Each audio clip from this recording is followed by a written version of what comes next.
Thiruvananthapuram APJ Abdul Kalam technological യൂണിവേഴ്സിറ്റിയിൽ നടന്ന syndicate യോഗത്തിൽ നിന്നും വൈസ് ചാൻസലർ ഇറങ്ങിപ്പോയി. സസ്പെൻഷനിലായ സെക്ഷൻ ഓഫീസർക്കെതിരെ സിൻഡിക്കേറ്റ് അംഗങ്ങൾ അന്വേഷണ റിപ്പോർട്ട് ആവശ്യപ്പെട്ടപ്പോഴാണ് VC ഇറങ്ങിപ്പോയത്. മീര MK ചേരുന്നുണ്ട് തിരുവനന്തപുരത്ത് നിന്ന്. മീര, എന്തായിരുന്നു സാഹചര്യം? APJ അബ്ദുൽ കലാം ടെക്നോളജിക്കൽ യൂണിവേഴ്സിറ്റിയിൽ നിന്നാണ് ഇത്തരത്തിൽ സിൻഡിക്കേറ്റ് VC യോഗത്തിൽ നിന്ന് ഇറങ്ങി പോകുന്ന ഒരു സംഭവം ഉണ്ടായിട്ടുള്ളത്. സിൻഡിക്കേറ്റിൽ തന്നെയുള്ള അംഗങ്ങൾ ഇതിനു മുമ്പ് പണാപഹരണത്തിൽ സസ്പെൻഷനിലായ ഒരു സെഷൻ ഓഫീസർക്കെതിരായ അന്വേഷണ റിപ്പോർട്ട് ആ യോഗത്തിൽ വെക്കണമെന്ന ആവശ്യം ഉന്നയിച്ചിരുന്നു.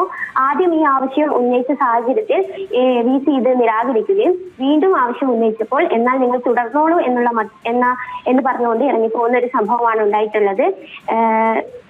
നിലവിൽ യോഗം ഇപ്പോൾ പുരോഗമിക്കുന്നുണ്ട്. ഇത്തരം വിവരങ്ങളാണ് ഇപ്പോൾ ലഭിക്കുന്നത്. ആതിര, സിൻഡിക്കേറ്റ് യോഗത്തിൽ നിന്നാണ് ഇത്തരത്തിൽ VC ഇറങ്ങിപ്പോകുന്ന ഒരു സാഹചര്യം ഉണ്ടായത്. മീര, സസ്പെൻഷനിലായ ഈ ഓഫീസർക്കെതിരായ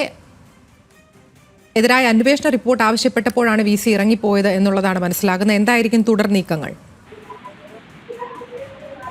ഇത് യോഗത്തിന് ശേഷം മാധ്യമങ്ങളെ കാണുന്നതായി സിൻഡിക്കേറ്റ് അംഗങ്ങൾ നിലവിൽ അറിയിച്ചിട്ടുണ്ട്.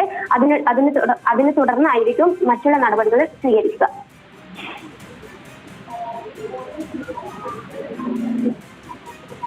APJ അബ്ദുൽ കലാം സാങ്കേതിക സർവകലാശാല യോഗത്തിലാണ് ഇത്തരത്തിൽ നാടകീയ രംഗങ്ങൾ ഉണ്ടായത്.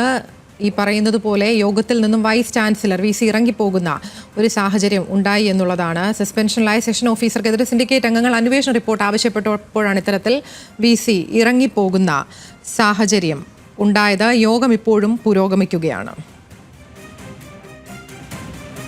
വിശദാംശങ്ങൾ നൽകുകയായിരുന്നു മീര MK തിരുവനന്തപുരത്ത് നിന്ന്.